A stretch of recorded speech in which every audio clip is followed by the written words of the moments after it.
안녕하세요. 보현TV 북리뷰 시작하겠습니다. 2021년 올해는 6.25 전쟁이 일어난 지 71년이 되는 해입니다.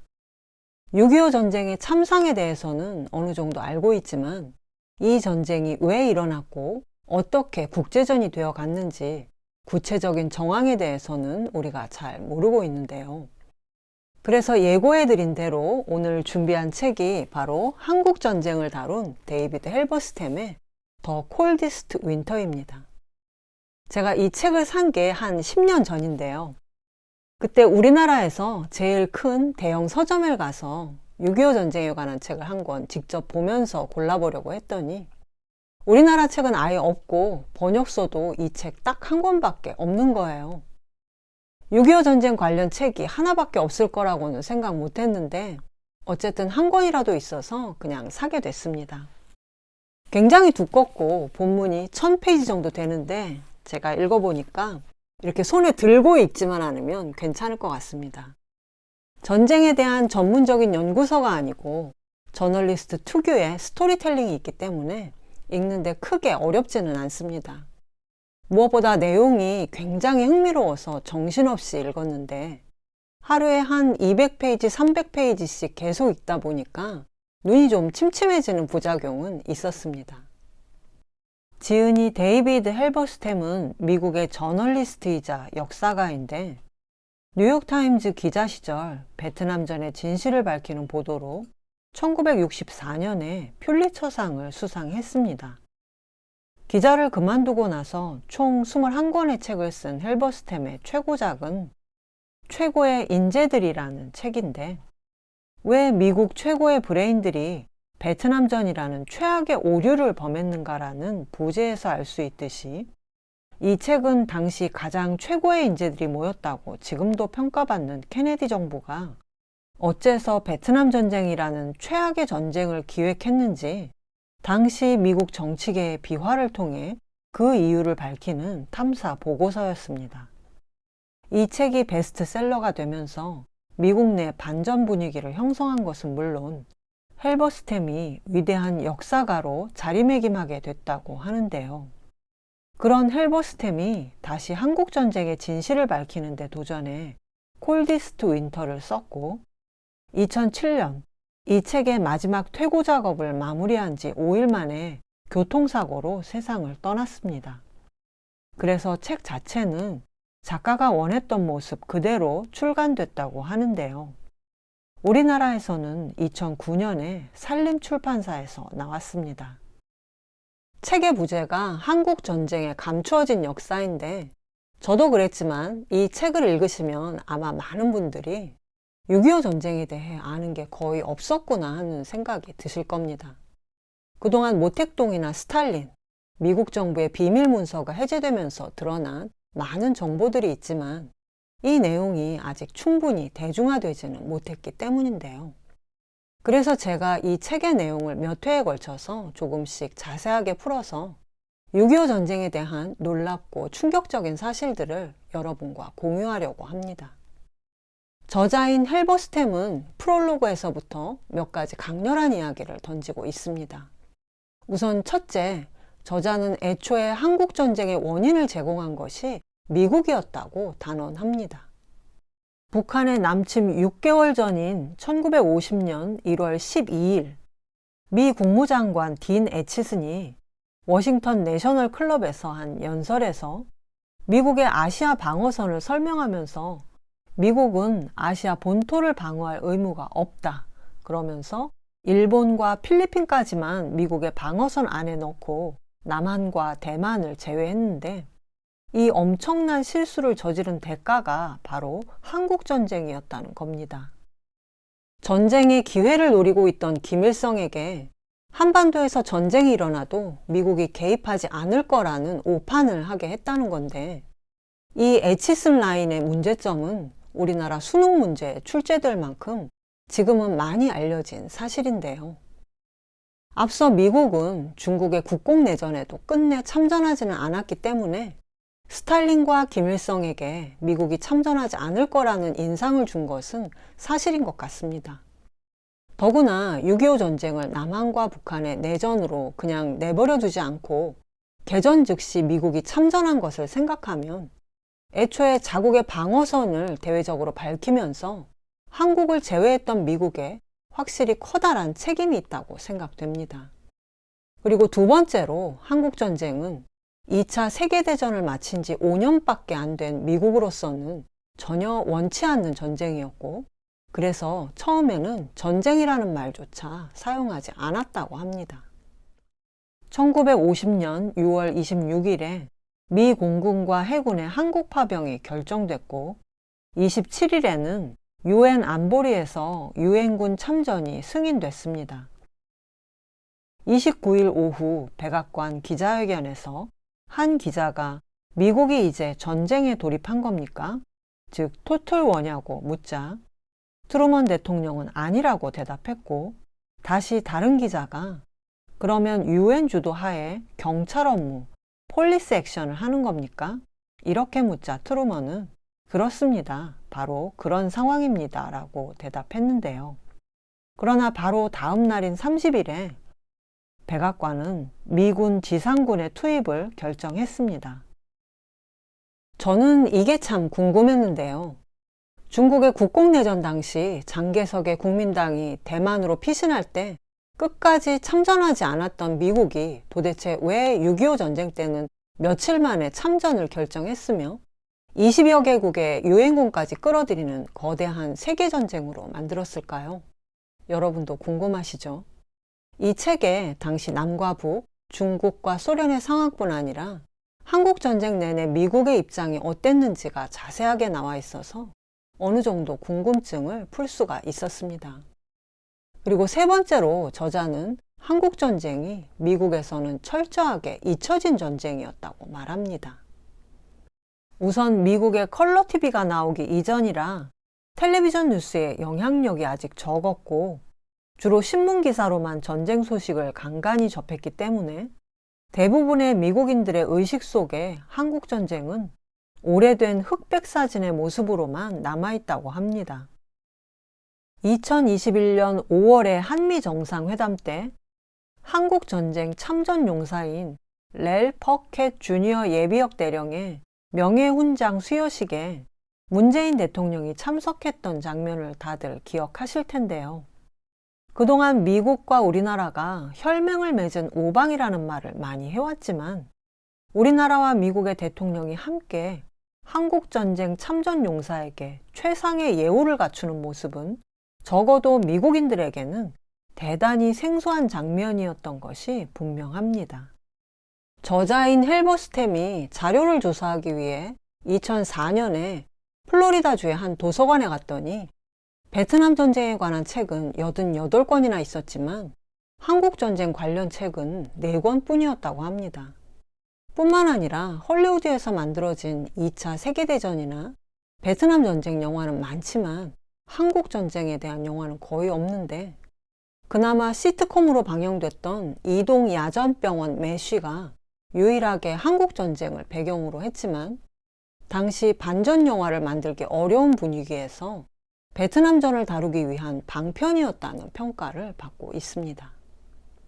한국전쟁에서 전사한 미군이 약 3만 3천 명, 부상자는 10만 5천 명, 책에는 남한군이 41만 5천 명이 전사했고 부상자가 42만 9천 명으로 나오는데 우리나라 기록으로는 남한군 전사자를 대략 14만 명으로 추정하고 있어서 차이가 좀 납니다. 중국과 북한군 사망자 수는 기밀에 붙여졌지만 미국 행정부는 두 나라의 전사자가 150만 명에 이를 거라고 추정한다고 합니다. 한반도 전체가 폐허가 됐을 뿐 아니라 민간인 희생자가 100만 명이 넘는다는 사실에서 전쟁의 가장 큰 피해자가 우리나라와 우리나라 민중들이었다는 것을 알 수 있습니다. 53년에 휴전이 성립되면서 양 진영이 모두 서로 승리를 자축했지만 그 많은 희생에도 불구하고 우리나라의 분단 상태는 전쟁 이전과 전혀 달라지지 않았습니다. 오히려 남과 북에 각각 미군정과 소련에 의한 군정이 들어서면서 시작된 분단이 그나마 외세에 의한 명분이 없는 분단이었다면 우리나라 사람들에게 강력한 트라우마로 남은 6.25 전쟁 이후의 분단은 세계적인 냉전 체제의 붕괴에도 불구하고 아직까지 견고하게 남아 있습니다. 미국으로 돌아간 한국전쟁 참전 용사들에게는 축하 퍼레이드도 없었고 참전 용사들의 희생에 대한 존경의 표현은커녕 아예 관심조차 없어서 소외감을 느낄 정도였다고 합니다. 한국전쟁은 우리에게도 잊혀진 전쟁이나 마찬가지입니다.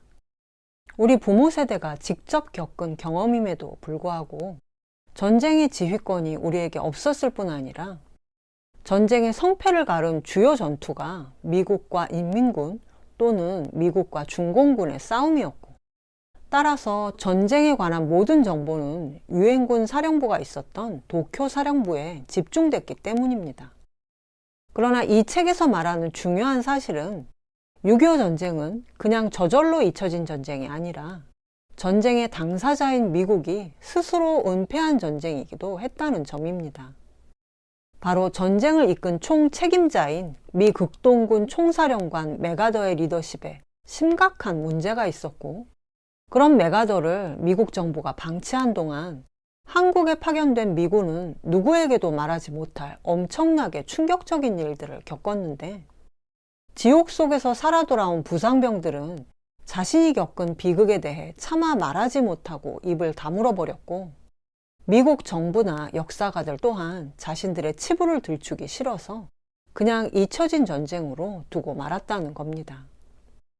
저자인 헬버스템은 앞서 7년에 걸쳐서 베트남 전쟁에 관한 책을 쓰는 과정에서 한국 전쟁에도 참전했던 중령에게 일사후퇴의 원인이 된 중공군과의 첫 전투에서 겪었던 일을 들었는데, 그때 받은 강렬한 충격을 몇 년이 지나도 잊을 수가 없어서 결국 한국 전쟁에 대한 이 책을 쓰게 됐다고 합니다. 그래서 1000페이지나 되는 이 책은 전쟁을 지휘하는 사령부가 오판을 하고 잘못된 지시를 내리면 전쟁 현장에 있던 군인들이 무슨 일을 당하게 되는지를 꼼꼼하고 자세하게 기록한 전쟁 탐사 보고서라고 할 수 있는데요. 이 책에는 이승만과 김일성, 모택동과 스탈린에 대해서도 나오지만 역시 대부분의 내용이 더글라스 맥아더가 얼마나 폭군이었으며 어떤 만행을 저질러서 자신의 군대를 죽음으로 몰아갔는지, 어떤 망상을 가지고 전쟁을 확대시키려고 했고 끝내 어떻게 몰락해 갔는지를 자세하게 묘사하고 있습니다. 미국 영웅의 몰락을 크게 떠들고 싶은 미국인은 없기 때문에 더욱 한국 전쟁이 미국인들에게 잊고 싶은 전쟁이 됐는지도 모르겠습니다만, 그러나 전쟁의 비극을 고스란히 겪었고 여전히 분단돼 있는 우리나라 사람들한테 6.25 전쟁이 잊혀진 전쟁이 되어선 안 되겠죠. 한국 전쟁 당시 미군의 전투 장비는 낡고 결함이 많은 데다 지휘관이나 병사 모두 훈련이 부족한 상태였다고 합니다. 특히 우리나라가 미군에게 있어서는 최악의 전쟁터였다고 하는데, 모든 산이 다른 산들과 이어져 있기 때문에 미군의 탱크와 장갑차가 쉽게 이동할 수 없었고, 모든 산이 적군에게는 최고의 은신처가 되었기 때문이라고 합니다. 거기다 100년 만의 추위가 다가오고 있었는데 도쿄 사령부가 중공군의 참전 가능성을 끝까지 부인하고 금세 전쟁이 끝난다는 근거 없는 낙관에 젖어 있었기 때문에 미군은 동복도 제대로 지급받지 못한 채 하복 차림으로 북쪽으로 이동해야 했고, 침낭은커녕 담요를 둘둘 말고 자야 하는 형편이었다고 합니다. 그래서 책을 읽다 보면 제목인 콜디스트 윈터가 냉혹했던 전쟁 상황을 은유한 말이 아니라 그냥 당시 우리나라 북부에 몰아친 맹추위를 무방비 상태로 겪어야 했던 열악한 미군의 상황을 그대로 나타낸 말로 느껴집니다. 일단 전쟁의 명칭에 대해 말씀을 좀 드리면, 우리는 6.25 전쟁이라고 부르고 외국에서는 한국전쟁, 코리안 워라고 부릅니다. 한반도 전역에 걸쳐서 벌어진 일이기 때문에 우리로서는 4.19나 5.18처럼 날짜가 중요한데, 외국에서는 코리아에서 일어난 전쟁이라는 의미가 더 크기 때문에 코리안 워, 한국 전쟁이라고 부르는 거죠. 그런데 이 전쟁이 남과 북의 내전이 아니라 미국과 중국을 포함한 여러 나라가 참전한 세계전쟁이라는 의미를 드러내기에는 한국전쟁이라는 말이 더 어울리기도 합니다. 더구나 이 책을 쓴 저자가 미국인의 입장에서 전쟁을 기술했기 때문에 어쩔 수 없이 저도 6.25 전쟁과 한국전쟁 두 가지 명칭을 섞어서 사용한다는 점을 말씀드리겠습니다. 동아시아 30년 전쟁이라는 도올 선생님의 명강의가 있는데 이미 보신 분들이 많으실 겁니다. 1945년 일본의 패망과 동시에 시작된 중국의 국공내전부터 6.25 전쟁과 베트남 전쟁을 일본이 침략과 함께 전쟁의 씨앗을 뿌려놓은 동아시아 지역에서 일어난 30년 전쟁의 맥락에서 봐야 한다고 말씀하셨는데, 여기서 도올 선생님은 명나라군이 참전했던 임진왜란부터 청일전쟁, 러일전쟁, 그리고 6.25 전쟁까지 우리나라에서 전쟁이 일어나면 반드시 국제전이 된다는 것에 주목하신 바가 있습니다. 그런데 임진왜란 때도 그랬지만 신라가 당나라 군대를 끌어들여 삼국 통일을 했던 때부터 전쟁이 나면 외국에 손부터 벌려서 국제전을 만드는 것이 우리나라 지도자들이 해온 일이었습니다. 더구나 우리나라에서 일단 국제전이 벌어지면 전쟁의 통제권이나 작전권을 우리가 가질 수 없다는 점이 가장 큰 문제였는데요. 사실 이 책을 읽다 보면 저자가 6.25 전쟁의 주요 원인으로 미국 정부의 실수를 들고 있고, 이후 전쟁의 진행 과정에서도 미국 정부의 오판과 전쟁을 지휘한 사령부의 리더십에 문제가 있었다고 지적하고 있는데, 지금이라고 해서 이런 상황이 과연 많이 나아졌을까 하는 의문이 듭니다. 그리고 지금도 그때 미국이 우리를 구해주지 않았다면 우리는 지금 북한 주민들 꼴이 돼 있을 것이다 하면서 일체 미국에 대한 비판을 삼가야 한다는 분들이 많이 계시지만, 그러나 전쟁 이후 70년 동안 고마운 마음을 간직해 왔다면 이제는 그 당시 미국이 왜 6.25 전쟁에 참전했고 그때 무슨 일들이 있었는지 정확하게 알아야 할 시기가 됐기 때문에 이 책이 우리나라에 번역돼 나왔다고 봅니다. 제가 이 책을 10년 전에 사놓기만 하고 제대로 안 읽어서 그런지 생각도 잘 안 나고 빠뜨렸던 게 많더라고요. 역시 책을 제대로 읽는 방법은 다른 사람과 함께 나누기 위해 소개하는 게 최고인 것 같습니다. 우리가 몰랐던 6.25 전쟁의 감추어진 역사를 저와 함께 살펴보시기 바랍니다. 본격적인 주제로 들어가기 전에 저자가 한국전쟁이 일어난 원인을 추적하면서 이승만과 김일성에 대해 쓴 부분이 있는데, 콜디스트 윈터 북리뷰 2부에서는 퓰리처상을 받은 저널리스트인 저자가 평가한 이승만과 김일성에 대해 말씀드리겠습니다.